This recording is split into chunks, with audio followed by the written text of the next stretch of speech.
প্রিয় ভক্তগণ, আজ আমি আপনাদের এমন কাহিনী শোনাব যা শুনলেই আপনার জীবনে সুখ সম্পদ ও সমৃদ্ধির বৃষ্টি হবে। তাহলে কাহিনী শুরু করা যাক। একবার মা পার্বতী এবং ভগবান শিব যখন পৃথিবীতে এলেন, তখন সেখানে চন্দ্র নামের একটি ব্যক্তি খুব উদাসভাবে বসেছিল। আপনি যদি এই কাহিনীটি শুনছেন তাহলে সম্পূর্ণ শুনুন, এটি অর্ধ অসম্পূর্ণ রেখে যাবেন না, কারণ এই পবিত্র কাহিনীটি শোনা মাত্রই আপনার মনের ইচ্ছা পূর্ণ হবে। তাই এই কাহিনী সম্পূর্ণ শুনুন। আপনি শিবভক্ত হলে ভগবান শিবকে অসম্মান করবেন না। চলুন এবার কাহিনীতে ফেরা যাক। এবার মা পার্বতী ভগবান শিবকে প্রশ্ন করলেন, ওই ব্যক্তি উদাস হয়ে কেন বসে আছে? তখন ভগবান শিব মা পার্বতীকে বললেন, যে মানব জীবনে এই 7টি কথা যেটা কাউকে বলা উচিত নয়, তারা সেটা সবাইকে বলে দেয়, যার কারণে মানুষদের কঠিন সমস্যার সম্মুখীন হতে হয়। তখন মা পার্বতী জিজ্ঞাসা করলেন, ওই 7টি কথা কি? কৃপা করে আমাকে বলুন প্রভু। তখন ভগবান শিব বললেন, হে প্রিয়, এটা মন দিয়ে শোনো। আমি তোমাকে চন্দ্রের জীবন সম্বন্ধে বলতে যাচ্ছি। তারপর ভগবান শিব বললেন, মানুষ সবসময় বলে যে আস্তে কথা বলো, কেউ যেন শুনে না নেয়। এই কথাটা আমরা সবাই শুনে থাকি, যা মানুষরা বলে থাকে। চিন্তার কথা এটাই যে এই কথাগুলো কখন আমরা শুনে থাকি এবং কখন আমরা বলে থাকি। এমন কিছু গুপ্ত রহস্য থাকে যা মানুষ অন্যদেরকে জানাতে চায় না।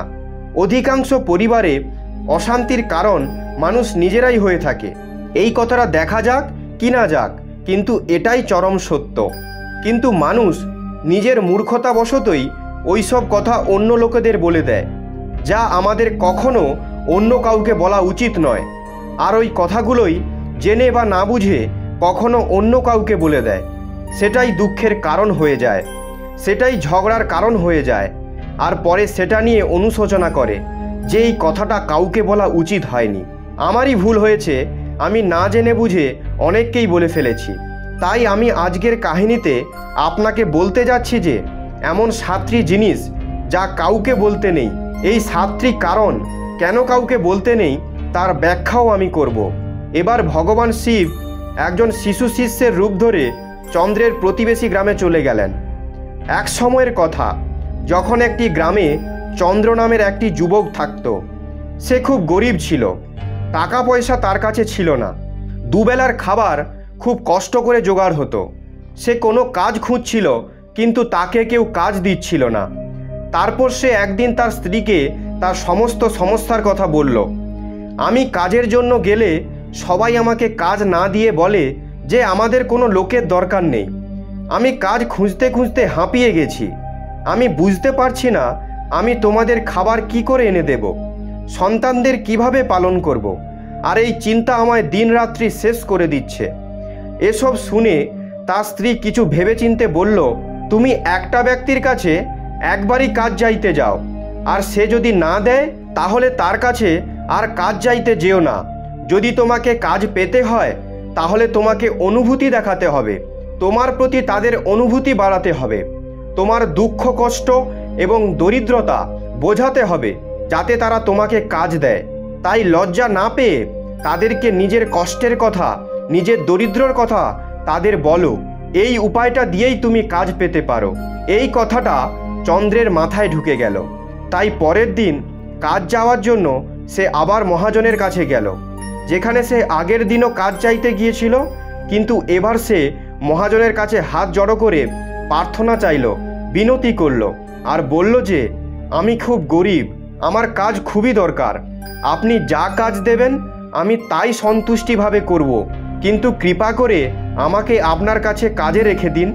তার এই অবস্থা দেখে সেই মহাজন তাকে কাজে রেখে দিল। সে সেখানে প্রতিদিন কাজে যেতে লাগলো। মনে মনে সে খুব খুশি ছিল যে সে কাজ পেল, কিন্তু অন্যদের থেকে সে বেতন কম পেত। একই কাজ অন্য যারা করছিল তাদের বেশি বেতন দেওয়া হচ্ছিল, আর তাকে কম বেতন দেওয়া হচ্ছিল। এই কথাটা যখন সে মহাজনকে বলল, তখন মহাজন বলল, দেখো ভাই, তোমার কাজ দরকার ছিল তাই আমি তোমাকে কাজ দিয়েছি। তুমি আমাকে ধন্যবাদ দেওয়ার বদলে আমার উপর এই অভিযোগ দিচ্ছ? এটা কি ধরনের মনুষ্যত্ব? এসব শুনে চন্দ্র চুপচাপ হয়ে গেল, কারণ কথাটা কোথাও না কোথাও সত্য কথাই ছিল। মহাজন তাকে দরকার অনুসারী কাজ দিয়েছিল, তাই মহাজন তাকে তার কাজ অনুসারে বেতন দিত। কিন্তু ধীরে ধীরে এসব কথা সে তার বন্ধু এবং পরিবারদেরও বলতে লাগলো যে তার মহাজন কেমন ধরনের মানুষ আর তাকে কত বেতন দেয়। সময় যেতে লাগলো আর চন্দ্র খুব মনোযোগ সহকারে তার কাজ করতে লাগলো। কিন্তু এবার পরিস্থিতি পরিবর্তন হলো। মহাজন চন্দ্রকে দিয়ে অনেক কাজ করাতো, কিন্তু অন্যদের থেকে কম বেতন দিত। এই কথাটায় চন্দ্রের মনে খুব কষ্ট হতো। সে সবার থেকে বেশি কাজ করছে, তাও সে সবার থেকে কম বেতন পায়। এর ফলে তার আত্মবিশ্বাসে প্রচুর ধাক্কা লাগলো। ধীরে ধীরে সে কাজের প্রতি অমনোযোগী হয়ে উঠল।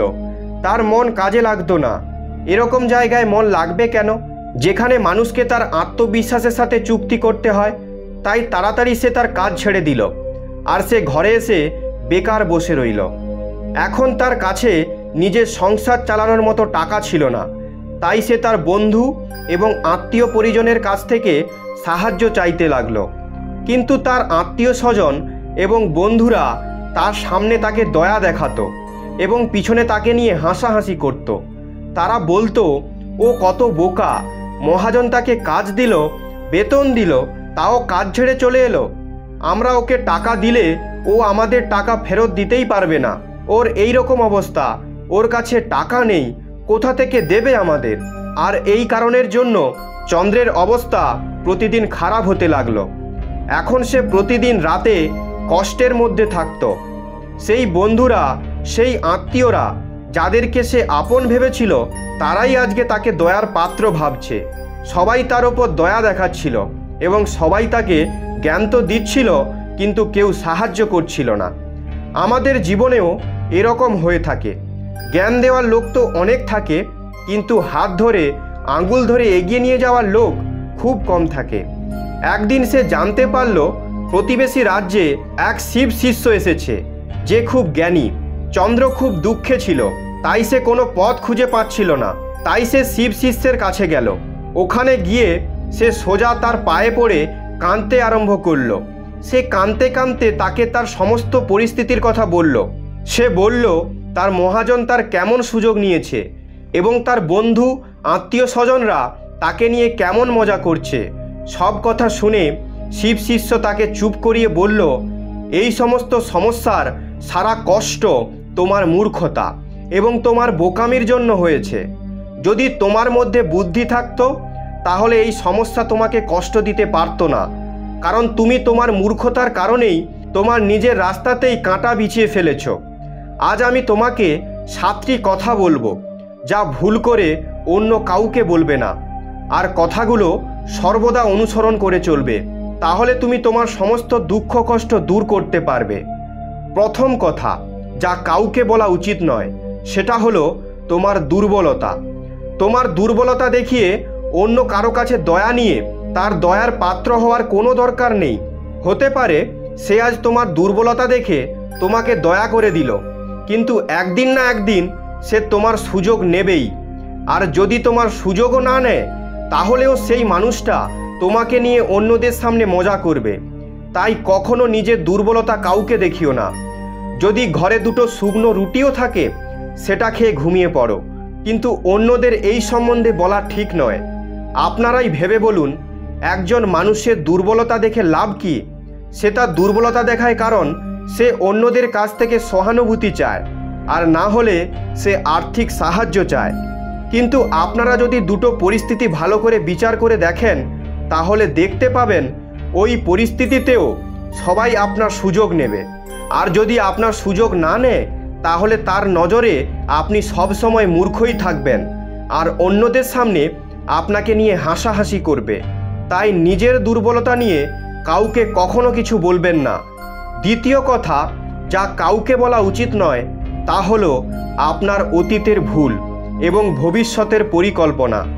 ভেবে দেখুন, আপনার অতীতের ভুল কাউকে বললে কি প্রভাব পড়তে পারে।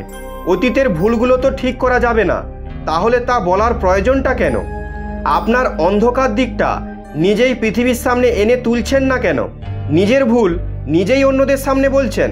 এর ফলে সামনের মানুষের কাছে আপনার চরিত্র ছোট হয়ে যাবে, আর ভবিষ্যতে সে আপনাকে সেই নজরেই দেখবে। তাই অন্য লোকের সামনে নিজের চরিত্রকে কখনো ছোট করবেন না। আর ভেবে দেখুন, আপনি ব্যর্থই ভবিষ্যতের পরিকল্পনা লোকেদের বলতে যাচ্ছেন। যাদের নিয়ে আপনি ভবিষ্যতে কাজ করবেন না তাদেরকে সব ভবিষ্যতের পরিকল্পনা বলে লাভ কি?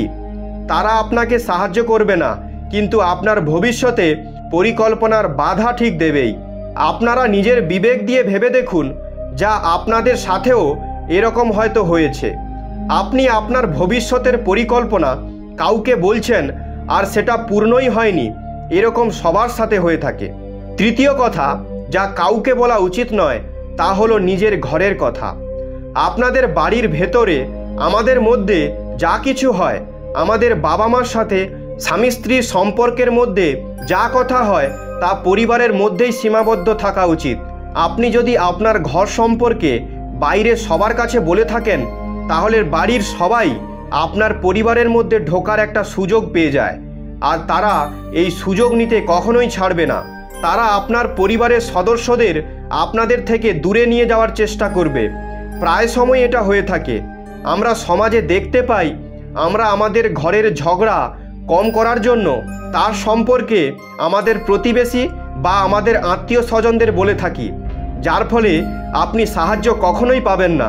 আপনার ঝগড়া বাইরে সবার মধ্যে এসে গেলে যার ফলে আপনাদের সম্পর্ক খারাপ হতে পারে। আপনি যদি আপনার মা বাবা সম্বন্ধে বলেন তাহলে অবশ্যই খারাপ লাগবে। তারা ভাববেন আমাদের সন্তান আমাদের না বলে বাইরের লোকেদের সমস্ত কথা বলছে। তাই আপনার নিজের ঘরের কথা এবং ঘরে ঝগড়া লড়াইয়ের কথা কাউকে বলবেন না। এর পরের কথা যা আমি আপনাকে বলতে যাচ্ছি, যা অন্য কাউকে বলা উচিত নয়, তা শুনে আপনার অনেক অদ্ভুত লাগতে পারে, কিন্তু আমি তার যথার্থ প্রমাণ যুক্তির সাহায্যে দেব। নিজের আয়ের কথা কাউকে বলা উচিত নয়। এবার ভাবুন তো, নিজের আয়ের কথা অন্য কাউকে বলা কেন উচিত নয়? আপনি যদি আপনার আয়ের কথা আপনার বন্ধুদের বলে দেন তাহলে আপনার বন্ধুদের যখন টাকা দরকার হবে তখন তাদের আপনাকেই মনে পড়বে। তারা জানবে যে আপনার আয় যদি ভালো হয় তাহলে আপনি তাদের সাহায্য করতে পারেন। তাই এই কারণে অনেক লোক আপনার থেকে সাহায্য চাইবে, আর যদি আপনি তাদের সাহায্য না করেন তাহলে তারা ভাববে যে আপনার কাছে টাকা আছে, ও সহায়তা করতে পারে, কিন্তু তাও সহায়তা করছে না।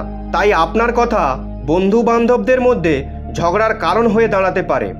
কম আয় হলে লোকেরা মজা করবে, বেশি আয় হলে সবাই আপনার থেকে সাহায্য চাইবে। নিজের আয় কাউকে বলা উচিত নয়। পরের যে কথাটা আমি আপনাকে বলতে যাচ্ছি তা মস্তিষ্কে ভালো করে রেখে দেবেন, আর কাউকে এই কথাটা কখনোই বলবেন না। নিজের দুর্বলতা এবং নিজের শক্তি সাধারণত কোনো মানুষ জানে না। নিজের দুর্বলতা নিজের শক্তি কেউ জানে না, কিন্তু যদি আপনি নিজের দুর্বলতা এবং শক্তি সম্বন্ধে জানেন তাহলে আপনি খুব বুদ্ধিমান মানুষ। আর এই কথাগুলো আপনার কাউকে বলা উচিত নয়, কারণ আপনার দুর্বলতা যদি তারা জেনে যায় তাহলে তারা সুযোগ নেবে, আর তারা যদি আপনার শক্তি সম্বন্ধে জেনে যায় তাহলে সেই শক্তি আপনার দুর্বলতায় পরিণত হবে। কারণ সেই শক্তি সম্পর্কে অন্য কেউ জানে, তাই সে আপনার শক্তির প্রতিকার ঠিক খুঁজেই নেবে। পরের যে কথাটা কাউকে বলা উচিত নয় তা হলো আপনার মিত্র এবং শত্রুর সম্বন্ধে কাউকে বলা উচিত নয়। আপনি যদি আপনার মিত্রের কথা অন্য কাউকে বলে দেন তাহলে তারা আপনার মিত্রের সঙ্গে ঘনিষ্ঠ বাড়িয়ে আপনার ঘনিষ্ঠ বন্ধুদের আপনার থেকে দূর করতে পারে। অন্য মানুষকে এটা করতে নাও পারে, কিন্তু আপনার শত্রু এটা অবশ্যই করতে পারে। অন্যদিকে আপনার শত্রু সম্বন্ধে অন্য কেউ জানার দরকার নেই। আজ আপনার মিত্র, কাল যদি সে আপনার শত্রু হয়ে যায় তো সে আপনার শত্রুর সঙ্গে মিশে আপনাকে পরাস্ত করতে পারবে, আপনার সাথে প্রতারণা করতে পারবে। তাই আপনি আপনার সবথেকে প্রিয় মিত্রদেরকেও আপনার শত্রু সম্বন্ধে কখনোই বলবেন না। সর্বশেষ যে কথাটা বলতে চাই, যা অন্য কাউকে বলতে নেই, যখন আপনি কাউকে দান করবেন সে দান সম্বন্ধেও কাউকে বলবেন না, না হলে দানটা ব্যর্থ হয়ে যায়। এখন আপনি আপনার দান সম্বন্ধে সবাইকে বলেন তাহলে সবাই ভাববে আপনি কত দানী পুরুষ, যা আপনার মধ্যে একটি অহংকার সৃষ্টি করবে। তাই দান যত গুপ্তভাবে করা যায় ততই ভালো, ততটাই ফলদায়ী হয়ে থাকে। যখন আপনার বাঁ হাত দান করছে তখন যেন ডান হাত জানতে না পারে যে আপনি দান করছেন। শিব শিষ্য চন্দ্রকে 7টি কথা বললেন। এর মধ্যে সংসারের সমস্ত সিদ্ধান্ত লুকানো আছে। এই কথাগুলো অনুসরণ করলে আপনি আপনার ঘরে সুখ শান্তি ফিরে পাবেন, ঘরের সমস্ত ঝগড়া সমস্যা দূর করতে পারেন। আর আপনি সমস্ত কথা যদি আপনার বিবেক দিয়ে ভাবেন তাহলে অবশ্যই তার সত্যতা বিচার করতে পারবেন।